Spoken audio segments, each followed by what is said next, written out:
এক মাসে পা রেখেছে ইরান যুদ্ধ। যুক্তরাষ্ট্র ও ইসরায়েলের দম্ভ চূর্ণ করে এখনও বীর দর্পে লড়ে যাচ্ছে ইরান। মধ্যপ্রাচ্যে থাকা মার্কিন ঘাঁটিগুলোতে একের পর এক হামলা চালাচ্ছে তেহরান।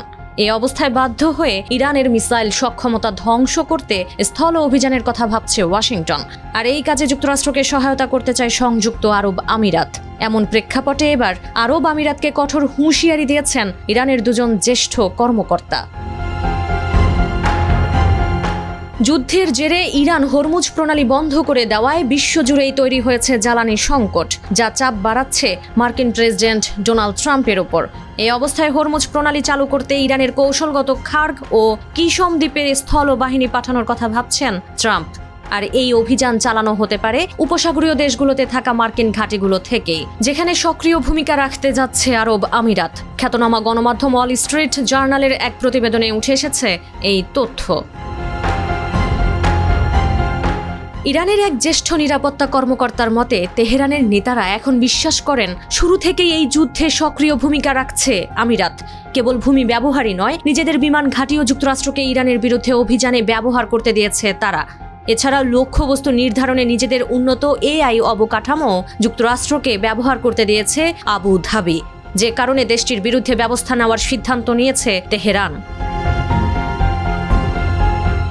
এমন প্রেক্ষাপটে আমিরাতকে সতর্ক করে বলা হয়েছে, আমিরাতের ভূখণ্ড থেকে ইরানের জাহাজ, ছোট নৌকা বা উপকূলীয় এলাকায় হামলা চালানো হলে তেহরান একে বড় ধরনের উস্কানি হিসেবে দেখবে এবং এর কঠোর জবাব দেবে। এদিকে হরমুজ প্রণালী খুলে না দিলে ইরানের বিদ্যুৎ কেন্দ্রগুলো ধ্বংস করে দেওয়ার হুমকি দিয়েছেন ট্রাম্প। পরে অবশ্য ইরানের সঙ্গে আলোচনার কথা বলে হামলার সময় পিছিয়েছেন তিনি, যদিও আলোচনার বিষয়টি অস্বীকার করেছে তেহরান। উল্টো ইরানি কূটনীতিকদের ভাষ্য, এই বিলম্ব কোনো কূটনৈতিক বিরতি নয়, বরং মধ্যপ্রাচ্যে নতুন করে সেনা মোতায়েন ও যুদ্ধের নতুন ধাপে প্রবেশের অংশ, যার সত্যতা মিলছে রয়টার্সের প্রতিবেদনেও, যেখানে বলা হয়েছে মধ্যপ্রাচ্যে নতুন করে কয়েক হাজার সেনা পাঠানোর পরিকল্পনা করছে ওয়াশিংটন। যুক্তরাষ্ট্রের স্থল অভিযানের আগে আবুধাবিকে চূড়ান্ত সতর্ক করেছে ইরানের ওই শীর্ষ কর্মকর্তা, যেখানে বলা হয়েছে যদি ইরানে কোনো স্থল অভিযান চালানো হয় বা কোনো দ্বীপ স্থল হামলার লক্ষ্যবস্তু হয়, তবে এই সংযম তাৎক্ষণিকভাবে শেষ হয়ে যাবে। যে দেশ থেকেই এমন হামলা চালানো হবে, ইরান সঙ্গে সঙ্গেই তাকে শত্রু হিসেবে গণ্য করবে। তখন ইরানের হামলা কেবল সামরিক বা গোয়েন্দা স্থাপনাতেই সীমাবদ্ধ থাকবে না, সমস্ত রাষ্ট্রীয় প্রতিষ্ঠান এমনকি বাণিজ্যিক সম্পদেও আক্রমণ হবে।